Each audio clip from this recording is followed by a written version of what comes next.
Bonjour, chers amis, frères et sœurs, amis, enfants, nous sommes samedi 16 janvier, rendez-vous du matin. J'espère que vous allez bien et que la grâce de notre Père soit sur chacun de vous. Que nos yeux soient sur Christ, notre époux, qui sort de son palais et vient à la rencontre de sa fiancée.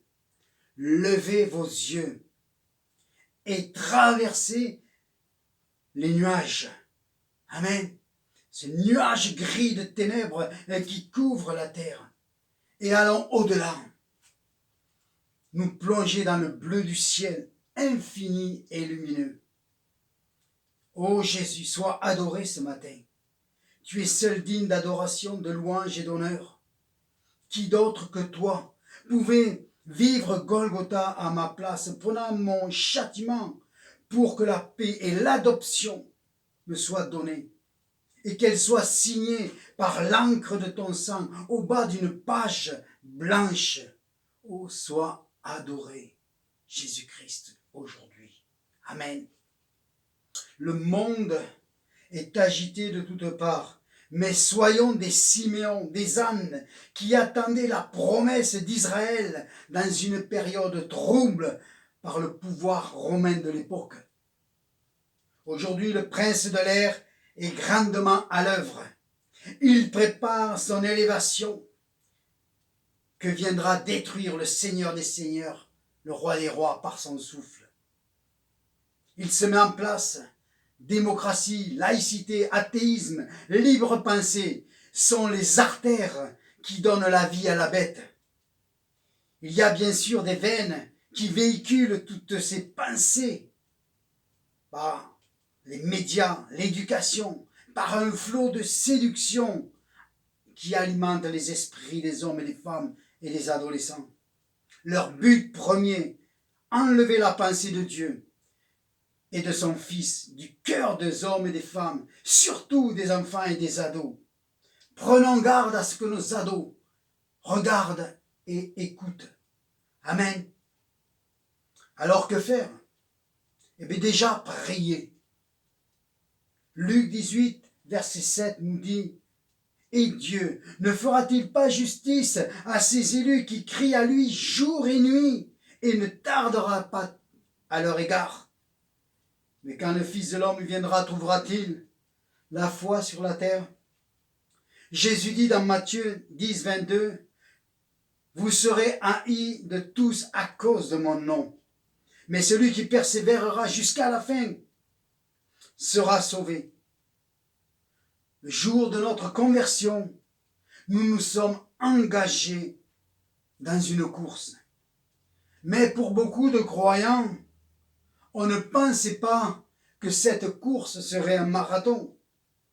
Une course qui dure et qui demande tous nos efforts, toute notre persévérance, notre concentration, l'intelligence, la sagesse pour courir. Dans un marathon, il y a des postes pour se désaltérer et prendre de l'alimentation. Mais pas n'importe quelle nourriture, mais une nourriture qui va me fortifier pour aller jusqu'au bout et atteindre la victoire. Amen. Et suivre Jésus, c'est courir jusqu'au bout avec persévérance. L'esprit dans le repos, mais courant toujours. Aujourd'hui, je prendrai l'histoire du roi Asa que nous trouvons dans 2 Chroniques 14 jusqu'au chapitre 16. Nous lirons quelques versets et nous y reviendrons plus tard dans une autre émission. Au chapitre 14, verset 1, voilà ce que nous pouvons lire de ce roi Asas. Asa fit ce qui est bien et droit aux yeux de l'Éternel, son Dieu. Il fit disparaître les autels de l'étranger et les hauts lieux. Il brisa les statues et abattit les idoles. Il ordonna à Juda de rechercher l'Éternel, le Dieu de ses pères, et de pratiquer la loi et de ses commandements. Il fit disparaître de toutes les villes de Juda les hauts lieux et les statues consacrées au soleil, et le royaume fut dans le repos. Amen. Amen. Vu comme cela nous fait penser à une conversion réussie, une nouvelle naissance sans problème. Mais Jésus nous invite sur son chemin à le suivre, à persévérer, à être constant dans la marche, à ne pas regarder à gauche ni à droite, encore moins derrière, si ce n'est que pour compter les bienfaits et les nombreuses grâces qu'il nous a déjà accordées. Amen, qu'il est bon de se rappeler ce que Dieu a fait pour nous. Dernièrement, j'ai pris une feuille avec un frère et nous avons marqué toutes les bénédictions que nous avons pu voir ces derniers temps. Amen. En 2020, 2019, des exaucements de prière avaient des résultats plus que positifs. Combien je bénis Dieu pour cela. Comptez les bienfaits de Dieu. Il y a un cantique qui nous parle de cela. Amen. Dans Chronique 14, le roi Asa va dire au verset 10, Asa invoqua l'Éternel son Dieu et dit, l'Éternel, toi seul peux venir en aide aux faibles comme aux forts. Viens à notre aide, Éternel notre Dieu, car c'est sur toi que nous nous appuyons et nous sommes venus en ton nom contre cette multitude. L'Éternel, tu es notre Dieu, que ce soit pas un homme qui l'emporte sur toi. Amen. L'Éternel lui donnait des victoires. Amen. Et le royaume fut dans le repos, il nous est dit. Combien de frères et de sœurs dans les premières années sont bouillants pour la cause de Christ, se nourrissant de victoires malgré les combats, les luttes. Parfois, l'armure est même cabossée, mais la foi reste debout. La première église croyait que Jésus allait revenir bientôt établir son royaume. Mais voilà, les années passent et les apôtres comprirent que les choses n'étaient pas pour le présent. Alors, le canon biblique se mettra en place, ce que nous possédons aujourd'hui, que nous appelons la parole de Dieu. Mais dans cette époque, à cause qu'ils étaient engagés dans un marathon, la persévérance faiblissant, la foi vivante deviendra une religion morte. Heureusement, le Seigneur a toujours un reste. Ses élus. Amen. Ses élus. Il y a toujours des élus. Oh, pendant un temps, le roi Asas a bien marché avec Dieu. Il va dire dans le chapitre 15, si vous le recherchez, vous le trouverez. Si vous abandonnez, il vous abandonnera. Mais au sein de leur détresse, ils sont retournés à l'Éternel et Dieu d'Israël. Ils l'ont cherché et ils l'ont trouvé. Tu peux ce matin trouver Jésus. Tu peux ce matin trouver sa grâce, son pardon, son amour, la guérison qu'il t'a accordée à la croix du Calvaire.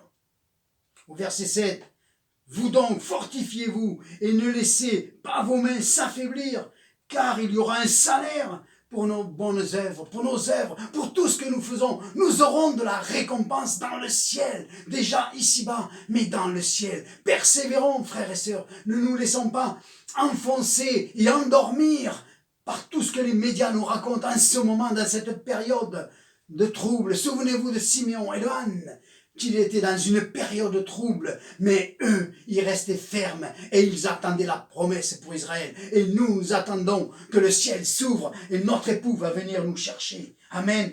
Je continuerai plus tard sur Asas, qui à la fin, malheureusement, n'a pas persévéré comme il aurait dû. Ces choses ont été écrites pour nous servir d'exemple. Persévérons dans cette année qui avance maintenant. Amen. Dans le psaume 92, il est dit ceci à partir du verset 11. « Et tu me donnes la force du buffle, je suis arrosé avec une huile fraîche.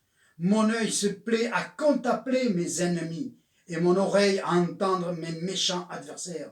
Les justes croissent comme le palmier, ils s'élèvent comme le cèdre du Liban. Plantés dans la maison de l'Éternel, ils prospèrent dans les parvis de notre Dieu. Ils portent encore du fruit dans la vieillesse. Ils sont pleins de sève et verdoyants pour faire connaître que l'Éternel est juste. Il est mon rocher, il n'y a point en lui d'iniquité. Amen. Nous sommes appelés à persévérer, frères et sœurs, à aller de l'avant. Amen. Et ce n'est pas quelque chose de nouveau, quelque chose que nous entendons ce matin qui est nouveau. Non, pas du tout. Paul, dans toute la Bible, parle de marcher de progrès en progrès, de connaissance en connaissance, de gloire en gloire. Amen. Et nous devons, frères et sœurs, aller de l'avant, ne pas nous laisser accabler. Ne regardons ni à gauche ni à droite, mais regardons dans la parole et vivons de cette parole dans le nom de Jésus-Christ. Amen. Père, je te remercie pour cette exhortation ce matin qui nous appelle à persévérer dans cette nouvelle année, Seigneur mon Dieu. Nous ne voulons pas nous laisser endormir par tout ce que nous entendons. Nous voulons regarder au-delà des nuages et voir ton retour, voir l'époux se préparer à venir chercher l'épouse. Que ce matin, celui qui croit en Jésus-Christ puisse recevoir sa grâce, sa bénédiction. Et toi qui es malade, crois qu'il te guérit aujourd'hui à cause du sang versé à la croix. Par ses meurtrissures, je veux proclamer la guérison dans ta vie et dans ton corps. Père, dans le nom de Jésus-Christ. Amen.